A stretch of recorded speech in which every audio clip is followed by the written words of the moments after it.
மகிஷமுகியின் உடல் அழுதா நதிக்கரையில் வந்து விழுந்தது. அவள் மீண்டும் எழும் முன் ஐயப்பன் மகிஷமுகியின் முதுகின் மேல் ஏறி கோர தாண்டவமாடி அவளை அழித்தார்.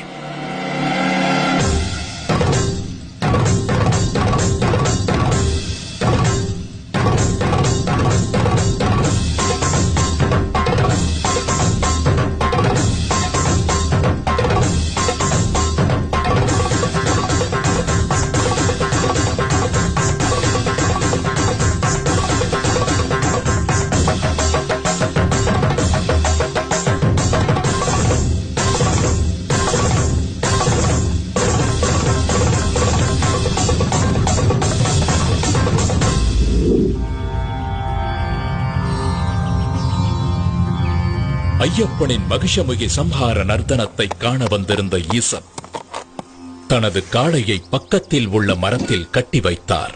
அதனால் அந்த இடம் காளை கட்டி என்று அழைக்கப்படுகிறது. சஹஸ்ரசீர்ஷா புருஷः சஹஸ்ராக்ஷः சஹஸ்ரபாத் சபூமிம் விஸ்வதோ வ்ருத்வா. ஐயப்பனின் பொற்பாதம் உடலில் பட்டதால் மகிஷமுகியின் உடலிலிருந்து விடுதலையாகி சாப விமோச்சனம் பெற்றாள் லீலாவதி. ஐயப்பனின் தாழ் பணிந்தாள். ஐயனே, தங்களது பொற்பாதம் என் மீது பட்டதால் நான் சாப விமோச்சனம் அடைந்தேன். இனி நான் தங்களுக்கே சொந்தம். என்னை ஏற்றுக்கொண்டு அருள் பாலிக்க வேண்டும். உன் விருப்பம் நிறைவேறாது. இந்த அவதாரத்தில் நித்திய பிரம்மச்சாரியாகவே நான் இருக்கப் போகிறேன். ஆனாலும் ஒரு வாய்ப்பு இருக்கிறது. எனக்கென்று ஒரு கோவில் கட்டப்படும். அப்போது என்னை தரிசிக்க லட்சக்கணக்கில் பக்தர்கள் வருவார்கள். வருடா வருடம் என் பக்தர்களின் கூட்டம் அதிகரித்துக் கொண்டே போகும். ஒவ்வொரு வருடமும் புதிதாக பக்தர்கள் என்னை முதன்முறையாக தரிசிக்க வருவார்கள். அப்படி எந்த வருடத்தில் புதிய பக்தர் யாரும் வரவில்லையோ அப்போது உன்னை நான் திருமணம் செய்து கொள்கிறேன். அதுவரை காத்திரு.